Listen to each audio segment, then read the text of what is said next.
أعود للدكتور عز. اللي هو بداية نعم. أنا أقدم الشكر للأستاذي الكريمين أستاذ الدكتور رأفت الشيخ، نعم. والأستاذة الدكتورة العالمة الكبيرة أستاذة ماجدة مخلوف، نعم. على يعني إسهامهم في البرنامج وإسهامهم في هذه الدراسة وتفاعلهم مع القضية تفاعلا صادقا. نعم. جزاهم الله خيرا. آمين يا رب. وجزاكم جميعا خير. أكرمكم الله. جميع المسلمين. أكرمكم الله. نكمل يا دكتور. تفضل. وماذا عن تركستان؟ نحن وصلنا إلى ثورة 1944. نعم. قلنا أن أحد القادة الصينيين قال لم يبقى بين رحيل تركستان الشرقية، رحيل الصينيين عن تركستان الشرقية وفراقهم تركستان الشرقية فراقا نهائيا إلا 120 كيلومتر. نعم. 120 كيلومتر يمثلوا المسافة ما بين نهر منس وأورمجي. نعم. العاصمة في ذلك الوقت. كان هناك رحيل كبير للصينيين بعد انهيار القوات الصينية وهزيمتها في معركة منس، ولكن تحالف الروس مع الصينيين وضغطوا على الثوار لإنهاء الثورة. بعد ما كانت شبه استقلت تقريبا أعلنوا الجمهورية، خلاص. قيام جمهورية تركستان الشرقية سنة 1944. 1944. نعم. توقفت القوات عند منس وضغط الروس لعدة أمور. نعم. كان الروس في ذلك الوقت تمكنوا تمكنا تاما من السيطرة على تركستان الغربية. نعم. وكنا وصلنا للحكم العهد الشيوعي أو العهد السوفيتي في الاتحاد السوفيتي السابق. الروس خشوا من قيام جمهورية إسلامية أو تركية في تركستان الشرقية تهدد. نعم. وتثير مشاعر الأتراك في تركستان الغربية اللي هي قسمتها خذتها وقسمتها. قسمتها. يعني الروس أو المستعمرون عموما يعتمدون مبدأ فرق تسد. نعم. إلى 5 جمهوريات. 5 جمهوريات. نعم. وجمهوريات قبلية وجمهوريات متداخلة. يعني تجد في الخرائط في وسط آسيا تتداخل قبائل القازاق مع قبائل القرغيز في الحدود. نعم. وتوجد امتدادات مثلا للقرغيز والقازاق في داخل تركستان الشرقية، بمعنى أن هناك وحدة كاملة أو أن هذه أمة واحدة. كان في اتصال. نعم.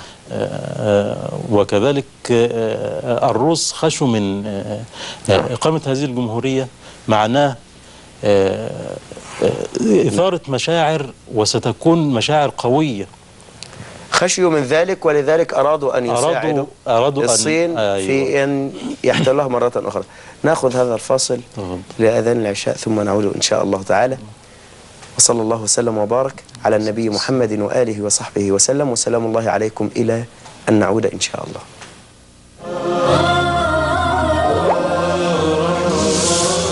سنعود بإذن الله.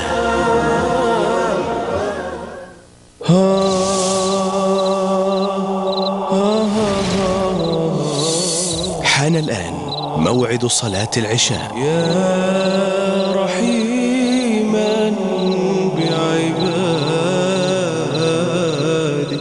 الله أكبر الله أكبر الله أكبر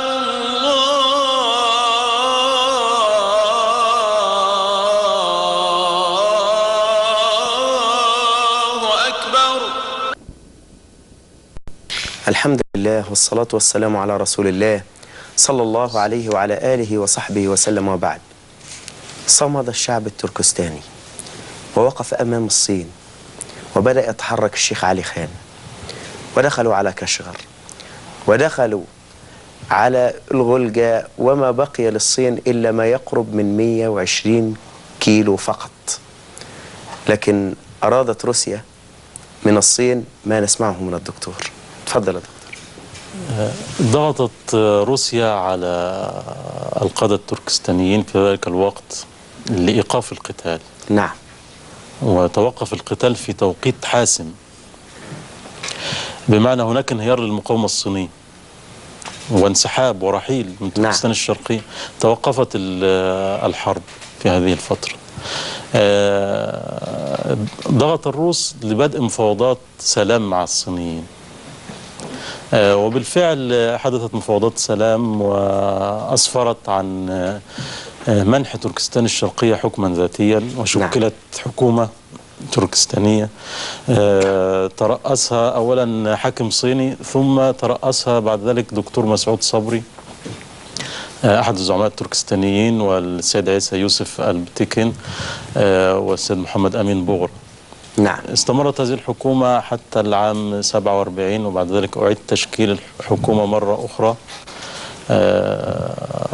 ظلت في تركستان الشرقية حكومة تركستانية تحكمها حكما ذاتيا، وبدأت في وضع مناهج تعليمية وإحياء الهوية التركستانية من جديد، ومقاومة. بدأت تستقل بدأت تستقل نعم. وتصنع لنفسها كيان يتفق مع هويتها التركية، هويتها الإسلامية. نعم. في هذه الفترة كان الحزب الشيوعي الصيني يتجه في داخل الصين لتحقيق النصر الحاسم على الجمهوريين. نعم. وبالفعل في أكتوبر عام 1949 تمكن الحزب الشيوعي الصيني من السيطرة على الحكم في كل الصين بأسرها، ومن دخول تركستان الشرقية بمساعدة روسيا، بمساعدة الحزب الشيوعي الروسي في الاتحاد السوفيتي. بلا شك، لأن هناك كان تقارب في هذه الفترة لاتفاق الإيديولوجية أو اتفاق المنهج. نعم. مع بعضهم. بدخول الحكم الشيوعي الصيني لم يسكت التركستانيون، قاوموا. قام الكلام من 60 سنة يا دكتور. الكلام 60 سنة الكلام ده لسه من 60 سنة 60 فقط. سنة. نعم. نعم. الزعماء التركستانيون رأوا نقطتين: استمرار المقاومة نعم في الداخل وفي الخارج. طرح أولا طرح على الحاكم الصيني أو المندوب الحكومة الصينية في تركستان الشرقية في ذلك الوقت بإعلان استقلال تركستان الشرقية إعلانا تاما، وفي هذه الفترة قد تعترف بها الأمم المتحدة وبعض الدول، وبالتالي وضع الحزب الشيوعي الصيني في مأزق، ووضع الصين في مأزق باعتبارها دولة محتلة في هذا الوقت. رفض الحاكم الصيني، وكذلك كان هناك السيد برهان شاهيدي رئيس المقاطعة رفض، وأعلن سقوط تركستان الشرقية تحت الحكم الشيوعي الصيني وولاءه له. بدخول الحزب الشيوعي الصيني بدأ يشن حملة شعواء. تعلم فضيلتك أن الشيوعية طبعا لا تعترف بالدين. نعم. ولا تعترف بأي هوية غير الهوية الشيوعية، الهوية الإلحادية. وبالتالي تمت مقاومة كل المظاهر الدينية وإلغائها. أغلقت آلاف المساجد، أعدم الكثير من العلماء. يعني يقول برهان شاهيدي أنه أعدم من الشخصيات الدينية ومن الشخصيات الثائرة في تركستان ما يقرب من 120,000. لا حول ولا قوة إلا بالله. 120,000. الحكم الشيوعي الصيني اتخذ أساليب عديدة لمحو هوية التركستانيين. بمعنى هذا الصراع في جوهره صراع حضارتين. نعم. حضارة تريد البقاء والدفاع عن هويتها في مواجهة هجمة شيوعية إلحادية لا تعتمد أي مبادئ غير مبدأ المصلحة فقط. نعم. وبالتالي شنت الحرب على كافة الأصعدة، على الصعيد الديني سواء التعليم الديني أو ممارسة العبادة، على صعيد التعليم المدني، على صعيد نقطة أكثر خطورة من ذلك، وهي نقطة التهجير إلى داخل تركستان الشرقية، تهجير العرق الأساسي في الصين اللي هو الهان إلى داخل تركستان الشرقية. وهذه نقطة بالغة الخطورة، معناها أنك تستحضر حضارة مشخصة في الأشخاص وتضعهم في هذا المكان. خلاص يستوطنوا المكان. يستوطنوا المكان. نعم. وأعدادهم تذويب عرقي. نعم. طبعا اعتمد الشيوعيين على عدة أشياء، يعني كانوا يقومون بحملات دعائية ضد الدين. كان العلماء يهانون تقام لهم دورات تثقيف عن الشيوعية، ومن يخالف أو يبدي ثبات في مناظرات أو في المناقشات يعدم. نعم. لو تعلم الآن أن المساجد ممنوع دخولها لما دون 20 سنة. نعم. لابد من البطاقة على الباب. وكذلك الأئمة مكلفون